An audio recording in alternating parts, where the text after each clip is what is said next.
Olá, eu me chamo Caiane Ribeiro e sou bolsista do Programa de Monitoria da UFPB. E hoje vou falar sobre o trabalho que eu vim desenvolvendo sobre a orientação da professora Roberta de Araújo, do Centro de Educação da UFPB. O trabalho tem como título Desafios do Ensino Remoto na disciplina de Política Educacional da Educação Básica, e trata de da experiência de monitoria com a disciplina de mesmo nome, né? Bom, esse trabalho se trata de um relato de considerações sobre a disciplina, né, especificamente para os cursos de Pedagogia e Letras da UFPB, e pretende identificar algumas das dificuldades enfrentadas pelos discentes,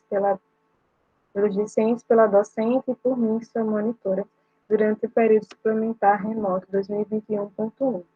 Ele também se propõe a identificar alguns dos impactos que a pandemia do Covid-19 e o formato remoto de aulas trouxeram para o aproveitamento das discentes e dos discentes da disciplina, né? Então, a gente está tomando como ponto de partida alguns desafios pelos quais os períodos suplementares vêm sido marcados, né? Como, por exemplo, a falta de acessibilidade dos discentes à internet e aos dispositivos como computador, celular e tablet, né?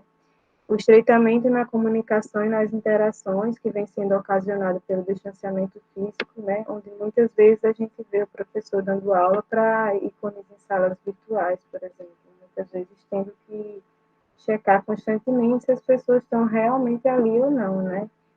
E, para além disso, a gente tem também outro fenômeno que atinge tanto professores quanto alunos, e que influencia bastante no processo de ensino, que eu acho que a gente pode até chamar de fadiga virtual, algo assim, que diz respeito justamente ao maior desgaste físico, psicológico e mental que a gente vem sofrendo com esse modelo remoto de aula, justamente porque agora a gente está ligado nas telas o dia inteiro, praticamente, né?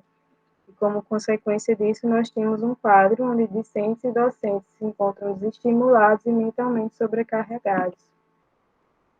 Então, levando em conta todas essas questões, eu vou fazer agora um breve relato de caso e contar quais estratégias metodológicas vêm sendo adotadas para tentar amenizar todas essas questões que estão sendo postas aqui, né? Então, já de início, foi observado que alguns dos alunos possuem dificuldades para a compreensão dos textos que vinham sendo propostos para discussão, né? Então, houve uma revisão bibliográfica e alguns textos foram substituídos para facilitar essa compreensão, né? As interações no início elas eram bem tímidas, então a professora da disciplina acabou sugerindo uma dinâmica do aluno debatedor para aumentar o engajamento dos alunos. Então, a cada aula, o aluno, de forma voluntária, fica responsável por puxar um fio, né, para a discussão do tema e levantar um debate sobre isso. Com o passar do tempo, vem se percebendo também que, devido ao desgaste do semestre e ao aumento do nível de cansaço, os alunos estão tendo dificuldades em ler os textos, né, que vêm sendo propostos, e por causa disso, novas medidas foram tomadas e como uma alternativa que foi adotada foi a de disponibilizar um tempo da aula para a leitura dos materiais e destaque dos pontos-chave para a discussão. As aulas também vêm sendo gravadas justamente por entender que alguns desses alunos estão passando por problemas de conexão e acesso às aulas mesmo. Então, a partir desse cenário, a gente decidiu elaborar um questionário online para tentar entender e colher mesmo o feedback das alunas e alunos sobre as dificuldades enfrentadas por eles no que diz respeito ao aproveitamento da disciplina, né? E as medidas que vêm sendo tomadas em consequência da Covid-19. Esse questionário ele foi construído a partir de 11 questões que buscaram investigar as impressões deles sobre o ensino remoto e as implicações na aprendizagem em si, a abordagem metodológica que está sendo adotada na disciplina, a satisfação em relação à comunicação entre a turma e a professora e a monitora, que no caso sou eu, e também os impactos socioeconômicos que a pandemia trouxe, né? Porque a gente precisa levar em consideração que um dos principais fatores para o aumento do índice de evasão seja a dificuldade em conciliar a jornada de trabalho com os estudos. E aí participaram dessa pesquisa, do questionário, 7 alunos dos 13 estão regularmente matriculados na turma. Os resultados da análise do formulário mostraram que, apesar da grande maioria dos discentes concordar que o formato de aulas foi comprometido, aliás, o formato de aulas comprometeu o processo de aprendizagem, né? O ensino remoto foi avaliado de forma positiva. Então, entre os argumentos que eles utilizaram para justificar o comprometimento da aprendizagem, foram apontadas a diminuição na concentração, na interação e na participação entre os alunos, com os colegas e com os professores, o desconforto também com as dinâmicas trazidas pelo ensino remoto, e a diminuição dos conteúdos abordados em sala. Um desses alunos, ele relatou ter aprendido de forma melhor no período remoto. E aí, quando eles foram questionados sobre os pontos positivos do ensino remoto, as respostas diziam respeito às facilidades e flexibilizações que o modelo remoto oferece, né, como a praticidade de ficar em casa, por exemplo, a economia de tempo e de dinheiro com transporte, além da questão de segurança também, né, a flexibilidade em relação a prazos e avaliações, esse tipo de coisa.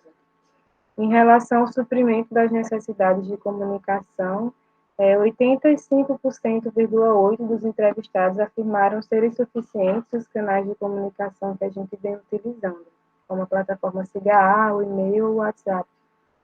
Foi levantada ainda também uma questão a respeito da atual situação socioeconômica dos discentes em relação à pandemia, onde 66,6% afirmaram que fatores como a situação de piora das condições de trabalho, a diminuição de renda do núcleo familiar, o estresse e as preocupações excessivas e esse tipo de questões atrapalharam o aproveitamento deles na disciplina.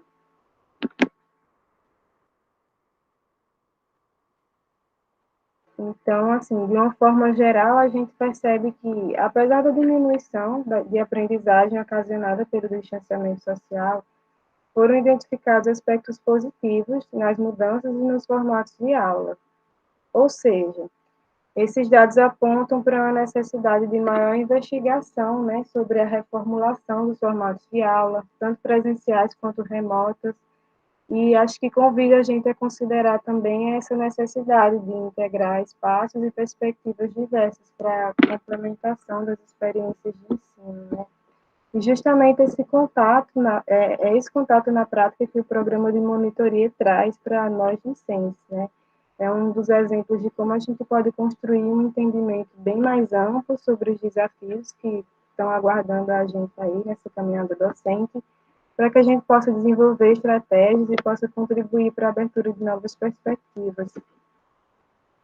Então é isso, eu queria deixar aqui um agradecimento ao programa de monitoria, que tem me permitido ter esse contato com o exercício do ensino a nível superior, né? A professora Roberta também, que sempre está movimentando discussões importantíssimas com os alunos dela e mantendo uma rede ativa de partilhas, né? Isso faz uma grande diferença para quem está do lado de cá aprendendo ainda. E, por fim, eu queria agradecer também aos alunos da nossa turma, que têm me ensinado muita coisa também a cada aula. E é isso.